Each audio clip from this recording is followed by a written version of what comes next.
How's it going, guys? TND coming back at you. So Season of Plunder is finally wrapping up, which means Season 19 is right around the corner, the final season before the Lightfall expansion. I know a lot of you might be coming back to the game after a bit of a hiatus, so I thought I'd share with you the 5 things I do every new season to help me hit the ground running. And make sure to stick around to the end for a sweet exotic armor farm that I like to do every season. Let's get into it. First things first, let's talk bounty prepping. Now, bounties come in 2 flavors, weeklies and dailies. Weeklies give more XP, obviously, than dailies, with dailies giving more XP than repeatable bounties you can buy at the vendors. The central idea behind bounty prepping is that you can load up your characters now and then hand them in on the first day of the new season. Remember to have the max XP mod on your Ghost Shell as well as the Fireteam XP boost from the Season Pass, which is called Shared Wisdom, before blowing your load in the tower. Also, make sure to get the artifact first. Bounty prepping isn't super necessary in non-expansion seasons in my opinion, as the power grind is only plus 10 for most players, but hey, if you got the time to burn, knock yourself out. Also, if you weren't aware, there's a nifty little site called Destiny Recipes that tracks how much XP you have saved up going into next season. Links are in the description below. Number 2 is pretty simple. Clean your vault. Now, I'm not going to go full dado here and laugh at your solid 3 out of 5 weapon rolls and crappy infusion fodder armor pieces you have sitting in there for the last 3 months. I ain't that rude. I wouldn't tell you that your chronic hoarding in a looter game is a metaphor for your general disorganization in your everyday life. Filling those vault spots is little more than you trying to fill the empty space inside your heart.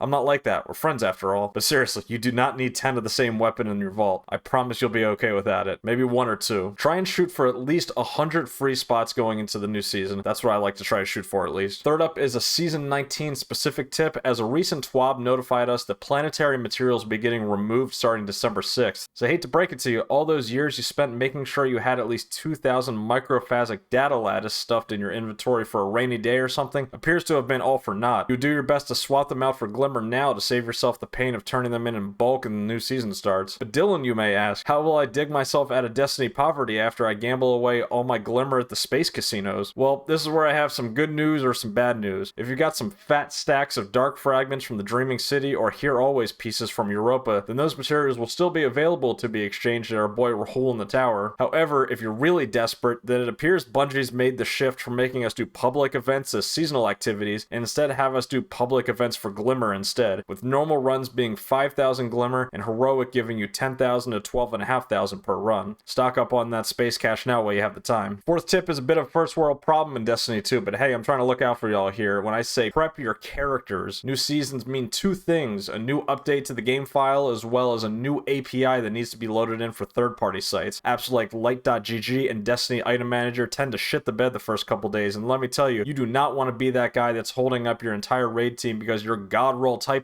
is sitting in your vault for some reason, and Dim will just not sync your loadout. God damn it. Also, make sure to remove this season's artifact mods. Anything you need to survive for those first few days is best left on your characters themselves just to be safe. Finally, let's talk about my favorite exotic armor farm in the game. You see, every season brings 3 new armor exotics, 1 for each class. And while there's a good chance these new exotics will be mid-tier at best, sometimes they prove to be actually good. Think things like Curus of the Falling Star or the Osmiomancy gloves. If you want those pieces as fast as humanly possible, then this is what you're going to do. First, you're going to fill up your engram slots to the max. Should take no time at all, I bet. Next, you're going to want to hop into your favorite legendary lost sector and burn through that guy until your postmaster is thick with exotic engrams. Now, here's the fun part. Those engrams are now linked to that armor set of the specific day, not necessarily the day that you did the lost sector. So if there's some super broken hunter helmet next season, well, guess what? I just hop into my postmaster and the first engram I pull is guaranteed to drop that piece specifically, assuming you have every other hunter exotic in your collections already. Pretty nifty little trick that's been in the game for a while now. I hope you enjoy it. Anyway, those are my top 5 tips going into Season 19. Hope they served as a good reminder for some stuff that you may have forgotten. Leave a comment down below. What's something I might have missed here that you like to do going into every new season? I do have a community Discord server where me and my gang of nerds hang out and like to talk about movies, gaming, and generally all things nerd. You are more than welcome to come join us. Links are in the description below. Anyway, that's all for me for now, y'all. Happy hunting, Guardians.